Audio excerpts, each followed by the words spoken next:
When we moved Mary's mom out, Mary's mental health took a huge downward spiral. I went from caring for her mom to caring for her. She felt guilty about putting her mom in a home and had lots of anxiety about developing dementia. Our plan was to start our travels in the summer of 2024. 2 months ago, I got home, and she had left a note. Basically, she was going on our trip without me. She had quit her job, taken most of the savings, and wasn't sure when she'd be back, maybe a year, maybe sooner. She said she knew I'd understand. Her location is turned off, and my calls go directly to voicemail. All I could do was text the kids a picture of the note. We have our own checking accounts for direct deposits of our paychecks, but we'd transfer most into a joint account to pay the household bills and savings. We both had access to the main savings account, and she had drained it. I waited a month to see if she'd come back, hopefully before she spent our savings. After receiving only one text in the first month, I went to a lawyer. She basically said there was very little to do right now, other than change the beneficiaries of my retirement accounts and life insurance. Hooray, I guess. My wife gets nothing else if I pass away alone while she's having our adventures. It was only a month, and there was no way to serve her papers. My lawyer advised me to keep paying the mortgage and the cars. The cost of trying to get a judge to approve the sale of joint assets was more than making payments. I didn't want to ruin my credit by letting one of our cars get repossessed, but I can't sell it because she's on the title. I get random texts, and she sporadically posts on Instagram. Of course, she has comments turned off. I want to block her so badly, but my lawyer advised me that it's better to maintain a communication channel that's not through our kids. Her last post was from Hawaii. She put in the comments how great a husband I was for letting her take this trip. I'm barely making it, paying 2 cars, a mortgage, household bills, insurance, hoping there are no emergencies because I have no savings, and she's enjoying our trip alone. I'm so pissed at her. I helped take care of her mom for 4 years, and when she fell apart after her mom moved into a memory care home, she returned the favor by abandoning me. I'll never get to take this trip and have to put off retirement. My only solace is that the kids are angry at her, but they'll probably forgive her eventually.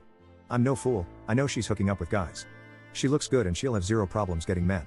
I texted her and asked if she was sleeping around, and it took her an entire week to respond that she wasn't. So, I'm drinking alone on a Friday night, and she's somewhere, probably on a beach, enjoying life. I hate her. Update 1. An update from my original post. I'm feeling much more positive now that the financial situation has become a little more manageable. Basically, I'm running up debt that will get paid off when I sell the house. Even with lawyer fees, I have 6 to 8 more months before I have to worry about money, assuming there are no emergencies. My friend's wife gave me some good advice. Don't go from being a hero to a villain in your kids' eyes. How I talk about and treat my wife will determine my future relationship with my kids. I don't give a damn about my wife, but I don't want to make her a sympathetic figure or drive them away from both of us. I followed up with a lawyer. Basically, she said we're going to have her pay back the savings she took through a reduction in her share of the assets. Any division of assets will include the savings she took. She'll also have to repay the money I spent maintaining the household while she was gone. There is plenty of equity in her share of the house and her retirement plans to cover that.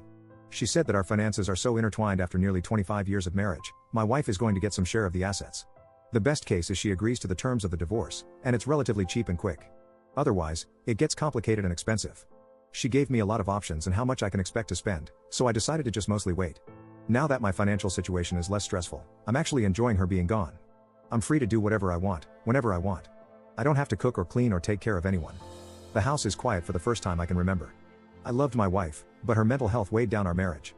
The first month or so, I expected her to be there whenever I'd get home. When someone was at the door or if I heard noises, I'd think it was her. I'd check the doorbell cam obsessively. I'm not looking forward to her returning.